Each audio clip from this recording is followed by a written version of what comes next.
What's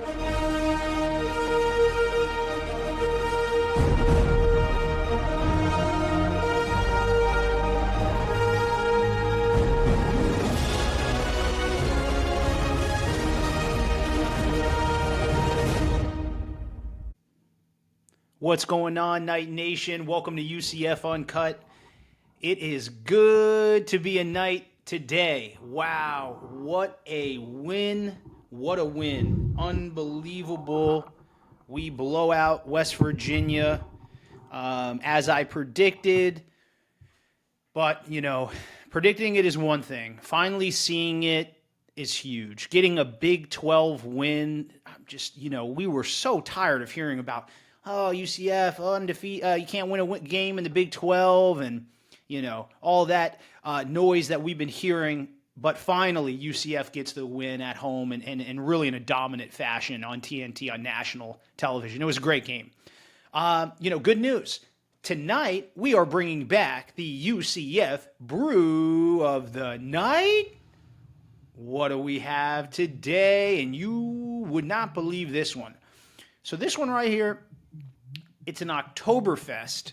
And this Oktoberfest is from a brewery in Louisiana called Parish Brewery. I have had Parish Brewery beers before. I went to visit my brother-in-law in Lafayette for the first time. Never been to Louisiana. The food was incredible. Love the Cajun food. But this brewery is really, really, really good. And I went to Total Wine recently, stocked up on a lot of different variety. This one is an Oktoberfest, and that this is, again, out of Broussard, Louisiana. And it is a 5.4% Marzen style lager, Oktoberfest, right? So as always on this show, we're going to go ahead and pour this up in a proper mug, and we are going to give this guy a taste. It is good to get the brew of the night back going again, and get it going, because after that win, this is going to taste probably even better than it normally would, because UCF just had a game. All right, so let's give this a taste here. We usually rate it from 1 to 10, and 10 being the best, 1 not so much. Let's see how we're tasting here.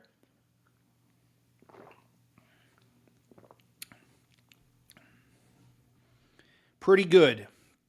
For an Oktoberfest brew, it's a little bit of a 5.4% lager.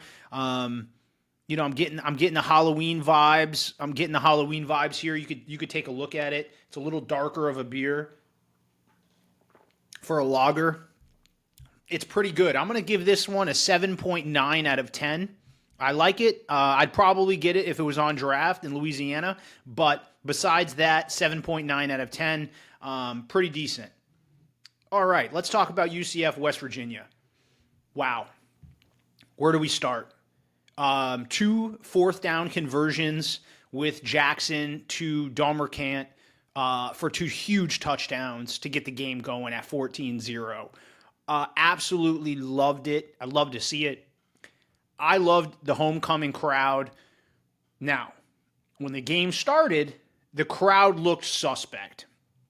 Instantly, I'm on Twitter like, where are the students at? Again, this is like a common thing with this student body. UCF is a proud, up-and-coming young school, and we're known to have the most lively fans in the country, mainly because our alumni base is probably the youngest in P4, and also just the base of the alums, right, are in their probably 30s, 40s, most of them that are active in Orlando at the game. And then you got these, the students, and I get it. They were dealing with, if they've been around the Gus Malzahn era, it's been a rough few years. But at the end of the day, you go up and you support your team and you stay.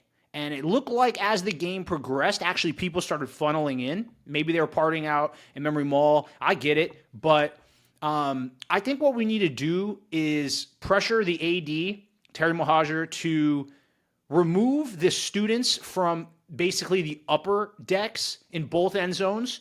Let's focus on the lower bowl end zones and then open up the top for sale for fans. It'll fill in.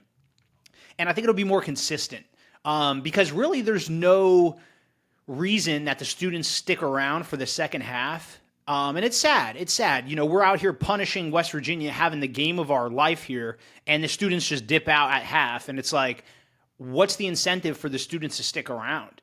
They've been tailgating probably since 9, 10 a.m. And, it's a hot day game on a Saturday. And by the time it's halftime, it's like 2, 2:30, 3, and they're like, we're out of here. We're going to go to the next bar. We're going to go to sleep. Or, I saw some videos online of this student body. I don't know what's going on at UCF right now, but, there's like kids like dressed up and they're howling and growling and they're doing like competitions. It's very strange and foreign to me. Yeah, I went to UCF under George O'Leary, you know what I mean? It was like completely different. Maybe it's just the generations are changing. And, look, this isn't to get at the UCF student active students. A lot of them are diehard fans, friends with them on Twitter. I follow them. I see this one guy. He's like the first one to be in the student line every single home game. The guy is like incredible. That's a dedicated fan. We need a lot more of those. But overall, the stadium was filling up. Okay, so here we go. We start out the game hot 14-0. And there's a couple things that I think we need to look at as a fan base, and even the head coach. I'm a little surprised.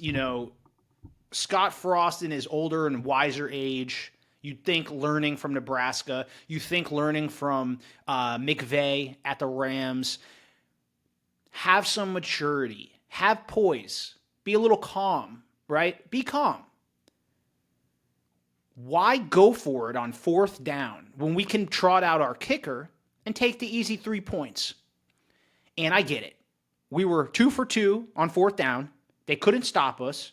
And, Frost thinks, okay, it's fourth down. Even though we're in field goal range, we're up 14-0. We're absolutely dominating this game. Let's go for it. Don't love the call. Don't love the play call. And again, they stop us, and that totally ruined the momentum. Could have cost us the game. We didn't get 3 points. And West Virginia goes down the field and punches in a touchdown, and now it's a 14-7 game. So those little things of having maturity and poise as a head coach to say, look, guys, I know we're 2 for 2 on fourth down and we're up 14-0 and the place is buzzing, but let's get the kicker out here. Let's take the easy 3. That's 17-0. Who knows? We might need those 3 points later in the game. If it does get tight, we're going to be happy we took this field goal. And we didn't. And that stuff really kills me as a fan and as just a person who loves the game of football to see that kind of lack of judgment, I would say.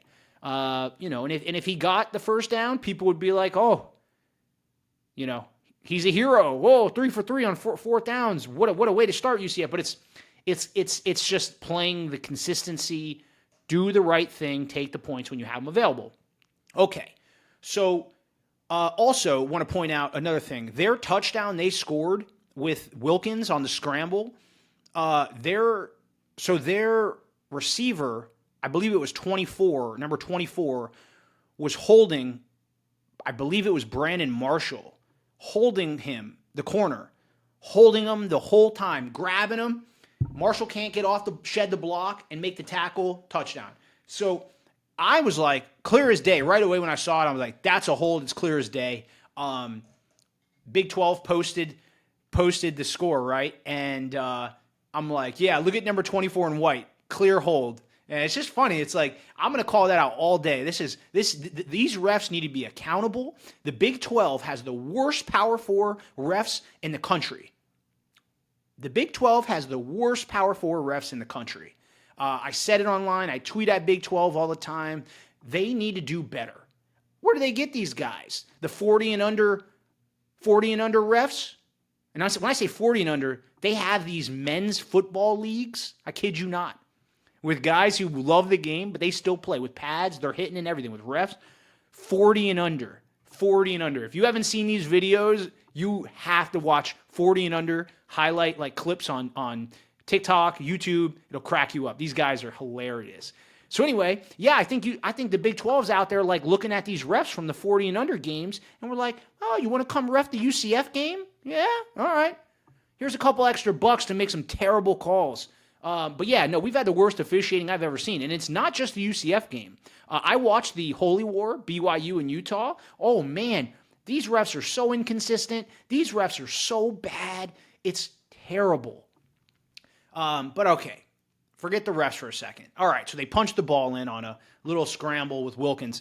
Another thing is very interesting. When the game was previously to kick off, I had a couple keys to the game. I said, okay, looking at UCF and West Virginia before this game started, and before Fox was announced, the true freshman, I was looking at it from Wilkins' perspective, that Wilkins was going to start, which he ultimately ended up getting in the game and playing most of the game. But they started with true freshman Scott Fox, 3-star recruit. He had a good amount of P4 offers, and he chose West Virginia.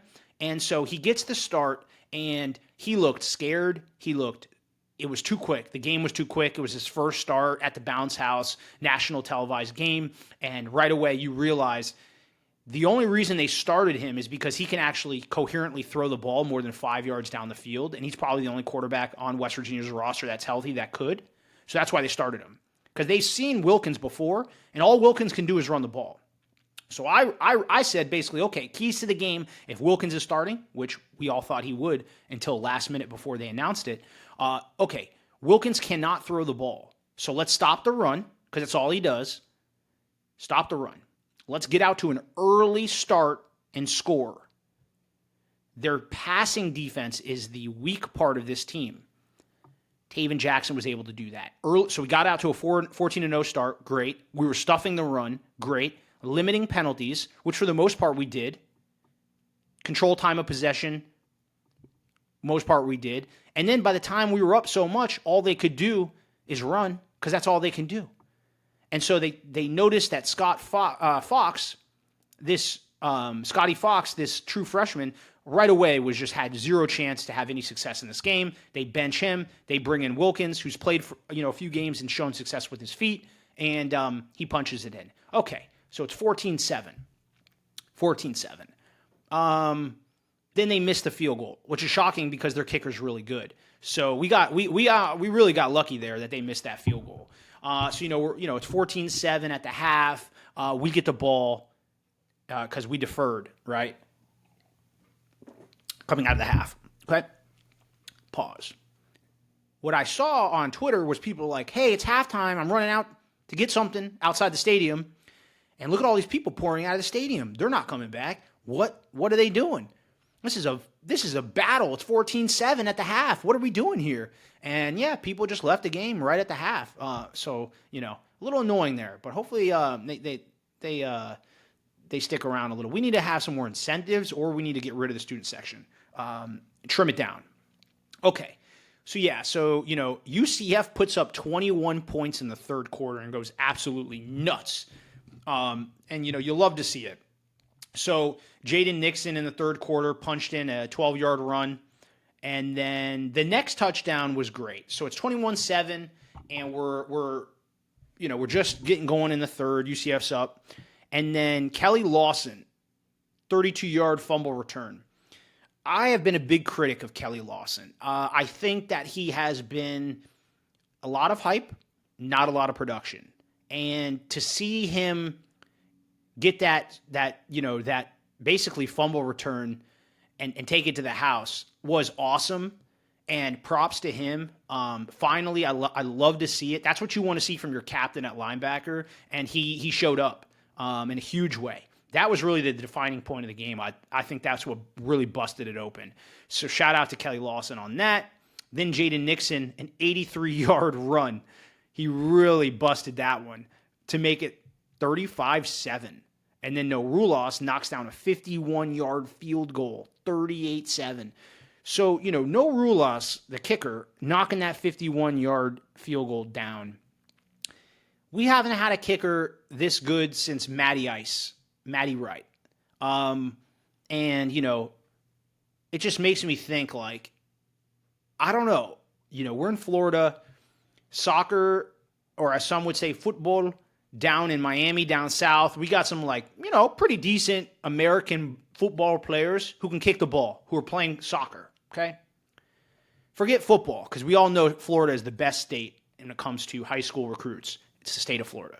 But when it comes to kicking, for some reason, UCF can't seem to get a kicker. I think you probably get a better kicker in the intramural fields, maybe a walk-on, than what we've had in the last few years, besides no Rulas. So it's just interesting, why we're not finding these guys. Let's look somewhere else. If we're not getting success from the high school teams we're recruiting from finding kickers, maybe we look in the soccer department somewhere. I don't know. I'm throwing it out there. Either way, no Rulas knocks down the 51-yarder. Great to see we have a kicker that actually can kick.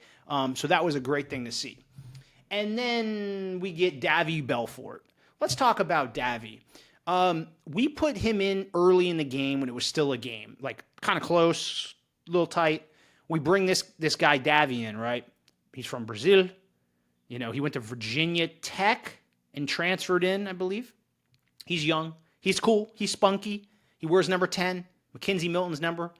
And we bring him in, and he has a little scamper for 7 yards, shows a little heart and grit. Then we bring him in, and he gets blown up. And then I'm thinking to myself, what are we doing here? We're taking Taven Jackson out of the game to bring in basically, I think he's a true freshman, or he's a second year.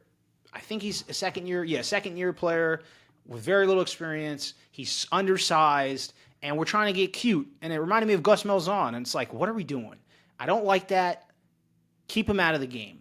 Taven Jackson should have not have been taken out of the game for those cute little plays. It wasn't worth it. But anyway, we're up big. We're up 38-7. Put Davy Belfort in. He leads the troop down the field. Throws a touchdown. And Rollerson, I think is his name, another freshman, baller. He's going to be awesome for UCF. Super excited for him. He made a couple good catches. He gets in. Of course, the worst refs in the history from the Big 12 that they hire from the 40 and under league and down the street in Orlando says that he's out at the 1. So then they make us prove it again. But anyway, long story short, Davy punches it in with a really good run up the middle. Shows really grit and heart and he has a little bit of dog in him, no doubt. But, he punches it in. It's 45-7. And then at the end, and this really, really gets me upset, they punch in a touchdown with our fourth stringers in. 45-13, they missed the extra point. So kind of based on that Davy Belfort and also how we put the four stringers in and then they score a touchdown at the end. I've said this once and I'll say it again. It's all about the brand, okay? It's the brand. UCF is a brand. This is a multi-million-dollar business. I don't care if we're up 70-0. We are barely above 500. We're 4-3. Okay, we're 1-3 in the Big 12 now. But at the time when the game was going on, we were 3-3 and we were 0-3 in conference. Maybe I'm just an old school guy. Maybe it's because I'm a Leo and I'm just like, you give 100% or you give 0%. I'm from the school of thought that we run that score up with our starters. These guys don't deserve rest. We have a whole bye week ahead of us.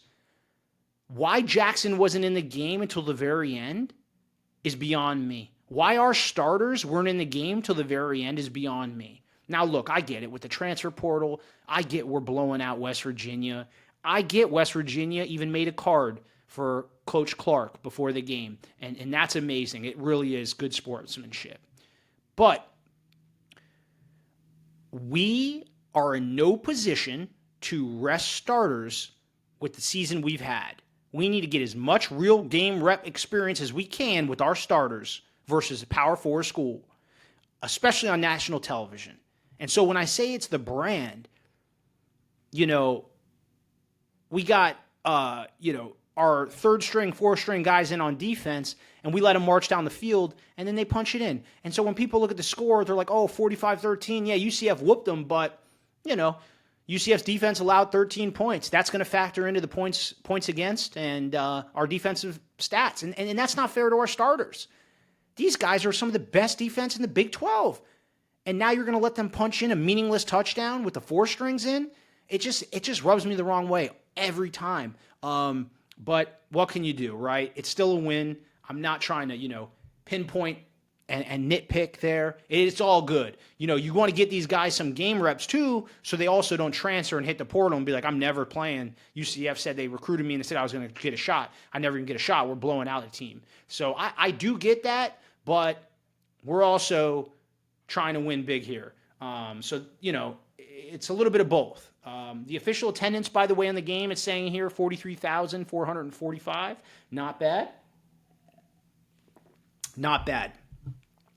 So overall, we had 578 total yards. I mean, that's incredible. We had 7 penalties for 70 yards. I mean, we keep doing it, but it didn't matter in this game, but we got to get better on penalties. I don't know what we need to do to teach this team to be better, but we just have to. Overall, we were 2 for 4 on 4th down. 50%, pretty good. We were 5 for 16 on 3rd down, not too good. Time of possession, we won 33 minutes to their 26, which is great. We had 21 first downs. We did have 2 turnovers. Oh, yeah, of course, this is what happened. They put in Brock Hansel. I think he's a walk-on. He throws was it a pick 6? Near a pick 6. That's what it was. He threw a just duck, gets picked. They run it back to the 2-3 yard line, and then they punch it in. That's how you not want to end a game. That's not how I like to end games going to bye weeks. Like the walk-on, let's get the walk-on in too. Pick, goes the other way. There's a reason he's a walk-on. He needs to walk right on the sideline and sit on the bench. Never get back in the game. Killing me. So, overall, there was a catch from Marcus Burke. Should be on ESPN Top 10. I bet it will be. We're going to keep an eye out for that on ESPN Top 10 because that was an amazing catch. But overall, you know what the interesting thing was? I'm going to just go ahead and give a shout out to TNT. Their coverage before the game and during the game and after the game, they were so dialed in to UCF and just the game. West Virginia too. They were so much better as a broadcast than the previous broadcast that UCF had last week. It was night and day. So TNT did an amazing job. If I was the Big 12, I would want to have TNT as our business partner for pretty much every game going forward. They were incredible. Mike Golick Jr., I think, was on the call. He did awesome. Huge fan of TNT, and I think a lot of people agree. They were great on the call. Jackson was really, really good. He was 23 for 34 for 277 yards, 2 touchdowns and a pick. Jaden Nixon had 2 touchdowns. And then Malachi Lawrence had 2 sacks. Shout out to him. I've always been a little bit of I've been hard on him because I wanted to see more production from him. But he's starting to turn the corner. And Jaden Nixon had a great game. 7 carries, 116 yards, 2 touchdowns. Miles steady, 14 carries, 88 yards, no touchdowns. Here's the thing with Miles Montgomery, and I think a lot of people might agree. If he was a little bit faster, he could be elite. But he's not. He's a little slow. So it's like he'll bust a big run, and you're like, if that was like Adrian Killins, Otis Anderson, if that was R.J. Harvey, probably Jaden Nixon, they're taking it to the house. But Miles, little slow, top speed. He gets caught. He always gets caught. He's a little too slow. But he's a good back. He's a good backup back. He's not a good bell cow back. I really believe that. I don't think he's meant to be the bell cow back. I think UCF has to figure out a way to use Nixon more. And I think that's something we should do. And I also think we didn't use Stacey Gage. I thought a lot of people were asking why. And I think it's because we don't want to burn his red shirt. And I think that's why he didn't play. I'm just going to throw that out there. Receiving. One of the things they also mentioned on the TNT broadcast that was fantastic, UCF really spread the ball out. Over 11, 12 receivers got receptions. I mean, you don't see that often. That's a good sign of a good offense with a lot of weapons. We're young, and we have a ton of weapons. So this UCF team is a nucleus that's really, really looking good and can continue to be successful. Kind of like Iowa State was when they were young and they were balling out, but they kind of digressed, whereas this team's looking pretty good. One player I think had a pretty bad game, I'm going to say, is DJ Black. Again, they were saying he's the next Perriman, and he had 2 catches for -1 yards. That's not Perriman-like. And he dropped the ball a couple times. Just not too happy with him lately. You know what's going on. Dylan Wade, good game at tight end, 3 catches, 33 yards. But Caleb Rollerson, number 89, he had 2 catches, 59 yards. But Chris Domerkamp was the star, 5 catches, 89 yards, 2 touchdowns. So shout out to him. And on defense, man, Cole Kozlowski, I knew he would be that bulldog. He's like Zach Thomas out here, 11 total tackles, 1 sack, 1 TFL. Gotta love it. Najee Kelly, great game, 8 tackles, 1 sack, 1 TFL. You know who's been playing good is Damari Henderson. Man, he can hit and he can wrap up, and I love to see it. I want to see him play more. Lewis Carter always doing big things. Philip Dunham had a good tackle or two. Everyone was contributing. Derek LeBlanc, good to see him getting some action. Former Oklahoma transfer. Kick returns. Jaden Nixon did pretty good. Punt returns, not bad. Antoine Jackson. Our kicker, our punter, Anthony Vaneri. I've been tough on him, and I'm going to keep being tough on him because this is UCF Uncut, and that's what this is about, right? So his average punt was 38 yards. Again, basically every team we play, when I look and compare, we're the worst punting team. Let's take a look at West Virginia's punter, okay? We had 3 punts for 116 yards. That's 38 yards average, okay? West Virginia's punter, he had 9 punts, so that's a lot of punting he was doing. And he still smoked our punter in average yards per punt. He had 9 punts for 420 yards with a 46.7 per punt average. 46.7 average versus 38.7. That's almost 10 yards. Their punter is kicking 10 yards further on average than our kicker, our punter. 10 yards. And you add that up over a big game, anywhere. We punted 3 times, they punted 9 times. So you take the average and you tack 10 yards and you set that out. That's how much better of punters are out there than our punter. I think right now, if I was UCF, I would be at the intramural fields with our special teams coordinators looking for footballers and be like, hey, you have a good leg, kicker, goalie in the intramural. I saw you put that ball halfway down the pitch. Let's get you to try out. Can you punt the football? Have you ever punted before? Because our punter, not good. I'm not a fan. I don't want to see any more from him. He does just enough to be mild. Okay, we got him. We stuffed him. We're doing good. We're at the 40. We stalled the drive. We're on our opponent's 40. All we got to do is a little pooch punt, and they're going to fair catch it, and we're going to get our guys to run around and rally, tap the ball down like every other college football team does, and let's pin them to the 5-yard line. Even the 10-yard line would be great. What does our guy do? He shanks it on the sideline for 10, 15 yards, and they get great field position. Or he puts it in the end zone. Or he barely kicks the ball and they fair catch it at like the 30-yard line. It's like the consistency of just mediocre kicking is just, I'm so over our punter. He has to be better. We just need a new punter. That's it. We might need no Rulis out there to punt. Okay, so we went through that. Overall, as a team, I think that our offense, if I had to give our offense a grade, I'm going to go ahead and give us, we had 255 yards rushing and 323 yards passing for 578 yards. It doesn't get much better than that. Minus the turnover from the walk-on, I'm going to give us an A+. This is the UCF offense that I'm used to, I expect, and I predicted this is what would have happened. When I predicted the score, I said it would be UCF 38, West Virginia 17. It ended up being UCF 45, West Virginia 13. And it could have been much worse for them. They got lucky. We put in the walk-on quarterback who threw near pick 6, basically. But overall, we're 4-3. We're 1-3 in the Big 12. And so things are looking up. We're going into a bye week, and that's important because the thing is with these bye weeks, this is actually a perfect, nice, kind of up on the upswing. We bounced back. We got our Big 12 win, and we're going to Baylor. And you know what? Baylor is not as good as everyone thinks they are, and they can be beat. I originally had this UCF team at 9-3. Okay, right now we're 4-3.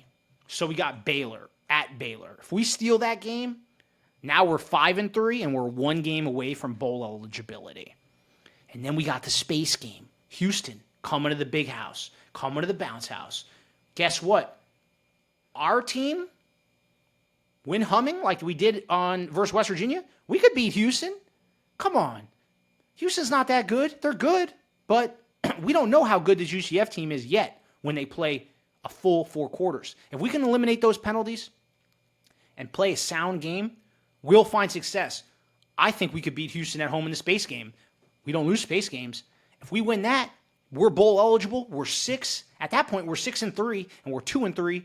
Now we're 3-3 in the Big 12, okay? And that's a huge upset win. All right, then we go to Texas Tech. I got news for you. If you didn't see that Texas Tech game versus ASU yesterday, Texas Tech is in trouble. They are in trouble because their quarterback, this guy, I don't know, I think his name's like Will Howard, I think his name is. He's the backup that stepped in for the injured quarterback that was starting. He is not very good, especially under pressure. ASU kind of cracked that code, and they beat Texas Tech. I think we could beat Texas Tech because they can't move the ball. Yeah, they have a good defense, but their offense is trash right now. So what if we win that game? Now we're 7-3. And then we got Oklahoma State, who's worse than West Virginia. We win that, we're 8-3. And then we go to BYU at Provo, their homecoming. Okay? That's going to be a tough game. I'm not going to lie. That's going to be a tough game. There's no doubt about it. But if we beat BYU, hey, then we're 8-3.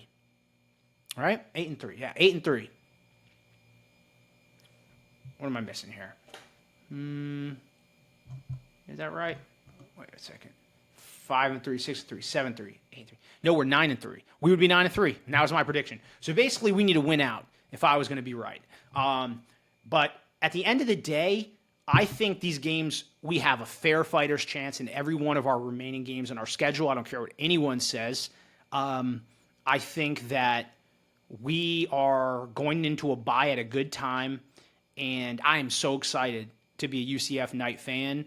And I'm proud of this team that they keep fighting and they show up. And I just want to say another thing. With Paul Rubelt being out, he's a great guy. He's been around the program since when Barack Obama was in office, it feels like. He has been a staple to sticking around in a program when he could have left anytime. I believe he was a Josh Heupel recruit from Germany. Learned the game, still learning the game. With him not playing, our O-line looked the best that he looked all year. So I know it was West Virginia, but maybe Paul Rubelt stays on the bench. Maybe put him on the D-line. Give that a shot for the rest of the season. But I like the O-line, the way they played. I think they did great. Been hard on them. They did really well. Also, our defense, we had the most sacks since some crazy amount of time as a defense. I think we had 7 sacks. So defense is getting an A+. Absolutely love it. Special teams did great. I'm giving them an A+. This was an A+ effort from this UCF team, and I am so excited for them going into the bye. I think we clean this thing up, and I think we're really, really heating up. And, overall, UCF's looking good. Also, just saw Billy Napier fired as UF's head coach. Love to see that. Anytime a Florida team is in shambles is good. Also, I think Mike Norvell at FSU is about to be fired. It's just a matter of time. It'll be interesting to see if they put Gus Malzahn in as the interim head coach. How funny would that be? But overall, UCF is looking good. Hopefully USF loses when they play Memphis next week. But it just shows, the American Athletic Conference is a joke compared to when we were in there dominating. And I can't wait for USF to lose and come down with a little bit of humble pie. But overall, we're looking good. Charge on, Night Nation. I'm enjoying the rest of this brew here on this beautiful Sunday. And I'll check back in with you here soon.